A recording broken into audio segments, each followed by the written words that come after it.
नमस्कार मंडळी, मी तुमचा लाडका मित्र वरद विजय चव्हाण आणि मी तुम्हा सर्वांचं माझ्या यूट्यूब चॅनलमध्ये स्वागत करत आहे. मंडळी, येत्या 1 मे 2024ला स्वरगंधर्व सुधीर फडके हा सिनेमा आपल्या भेटीला येणार आहे. अर्थातच हा सिनेमा सुधीर फडके साहेबांवर आधारित आहे. त्यांचा हा बायोपिक आहे. या सिनेमाचा टीजर जेव्हा आला होता तेव्हा सुद्धा मी बोललो होतो की आत्ता मला कळतंय की बापरे, या माणसाची केवढी गाणी आहेत. कारण मला आठवतं आहे मी स्वतः 87 बॉर्न आहे. त्यामुळे माझे नाना आंघोळीला जाताना अगदी त्या दरवाजा तिकडे तेव्हा टेप रेकॉर्डर असायचे. मोठ्याने आपले कुठला तो रेडिओ लावलेला असायचा आणि त्याच्यात ही सगळी गाणी वाजत असायची. आणि आता माझ्यासारख्या एक निरागस बालकाला त्या गाण्यांचं महत्त्व काय करणार ना. मला असं वाटायचं की काय स्लो गाणी लावलेत बुवा. तेव्हा आमचं कुठलं ते बाबा सायगल, अपाची इंडियन, मायकल जॅक्सन, बाकी सगळे इंडियन पॉप कल्चर तेव्हा एकदम जोरात आला होता. किंवा आ ई उ उ उ याच्यात आमचं बालपण गेलं आहे. तेव्हा असं वाटायचं काय गाणी नाना लावून बसतायत बुवा. बट आत्ता जेव्हा पुन्हा ही गाणी ऐकली तेव्हा ती पुन्हा पुन्हा ऐकावीशी वाटतात, एवढं मात्र निश्चित. त्याच्यात मी कुठल्याही प्रकारचं काही उगाच हा व्हिडिओ बनवायचा आहे म्हणून सांगतोय अशातला भाग नाही आहे. इनफॅक्ट जसं असं मी मोठा होत गेलो तसं असं माझ्या गाण्यांची सुद्धा टेस्ट बदलत गेली आणि मला ही गाणी जास्त आवडू लागली. आता मला पर्सनली, मी ऑब्व्हियसली 90sचा बालक असल्यामुळे एवढा अभ्यास नव्हता, एवढी माहिती नव्हती. मला वाटत होतं की हे फक्त संगीतकार असतील, गायक असतील. बट या ट्रेलरमुळे मला कळतं आहे की RSS आणि त्यांचं इन्व्हॉल्वमेंट, मग एका ठिकाणी गन फायर करताना सुद्धा ते दाखवतात.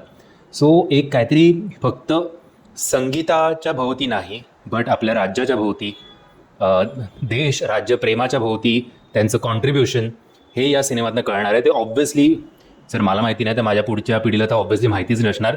आता त्यासाठी आपण सगळ्यांनी एक गोष्ट करणं गरजेचं आहे. खास करून त्या पिढीचे किंवा माझ्या आईबाबांच्या पिढीचे जे कोण आहेत त्यांना सुधीर फडके साहेबांबद्दल नक्कीच आमच्यापेक्षा तरी जास्त माहिती असेल.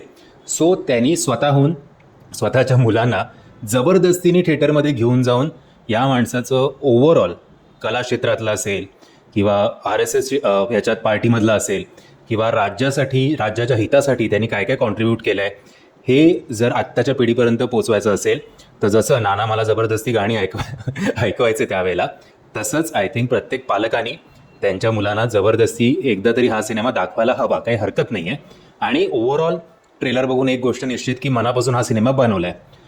आत्ताच्या 2024च्या कमर्शियल ॲस्पेक्ट्समध्ये हा किती सिनेमा बसतो माहिती नाही. But I think Sudhir Phadke साहेब एक असं व्यक्तिमत्व आहेत ज्यांना तुम्ही इग्नोर अजिबात करून नाही आहे. एकदा तरी थिएटरमध्ये, OTTवर येण्याची वाट बघू नाही आहे, थिएटरमध्ये जाऊन हा सिनेमा बघावा आणि मग पुढे सिनेमा आवडणं न आवडणं हा पुढचा भाग आहे. मग माउथ पब्लिसिटीने की बाबा नाही बाबा हा सिनेमा असं काही एवढी मजा नाही आली तर मग ठीक आहे, पण ॲटलीस्ट आपण या सिनेमाला चान्स द्यायलाच हवा. आणि आय थिंक दुसरा कुठला सुवर्ण दिवस असूच शकत नाही. 1 मेला रिलीज करणं हा सगळ्यात उत्तम दिवस आहे एवढ्या मोठ्या माणसाला एक ट्रिब्यूट देण्यासाठी. मी तरी पर्सनली खूप खुश आहे. जे काही मी टीजर आणि एक का दोन टीजर आले होते, त्यानंतर ट्रेलर आला होता, प्रमोशनल ॲक्टिव्हिटीजसुद्धा सुरू आहेत. एक कुठेतरी आय थिंक मोठा कटआउटसुद्धा त्यांनी उभारला होता का पोस्टरच्या वेळेला आय थिंक केलं होतं ते. सो प्रयत्न करतायत लोकांपर्यंत, लोकांच्या मनात या सिनेमाबद्दलची क्युरिओसिटी निर्माण करण्याचा प्रयत्न करतायत. नाही तर बरेच वेळा कळत नाही की बाबा कुठला सिनेमा कधी आला आणि कधी गेला, कधी रिलीज होते. पण या सिनेमाच्या बाबतीत तरी अवेअरनेस असेल लोकांमध्ये असं मला तरी वाटतंय. बघूया आता 1 मेला कळेलच या सिनेमाचं काय भवितव्य आहे ते. बट तो काळ उभा करणं असेल, त्यांचा प्रवास असेल, ट्रेलरमध्ये खूप चांगल्या पद्धतीने दाखवण्यात आला आहे. एक तर तो काळ उभा करण्यात म्हणजे कॉस्ट्युम्स असतील किंवा ओव्हरऑल जी काही ट्रीटमेंट असते त्या काळाची, आत्तासारख्या गाड्या किंवा उंच उंच बिल्डिंग दाखवून चालत नाही. तो ते बऱ्यापैकी वर्क केलेला आहे त्याच्यावर.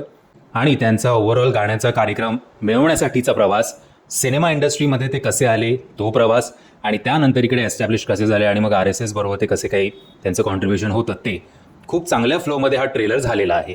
आता बघूया सिनेमा कसा आहे ते आपल्याला येणाऱ्या दिवसात तर कळेलच. म्हणजे जर हा ट्रेलर तुम्ही बघितला नसेल तर त्याची लिंक मी तुम्हाला खाली डिस्क्रिप्शन बॉक्समध्ये देतोय. मी आशा करतो तुम्हाला हा व्हिडिओ आवडला असेल. जर तुम्हाला हा व्हिडिओ आवडला असेल तर प्लीज या व्हिडिओला लाईक, शेअर आणि चॅनलला सबस्क्राईब करायला विसरू नका. जय हिंद, जय महाराष्ट्र.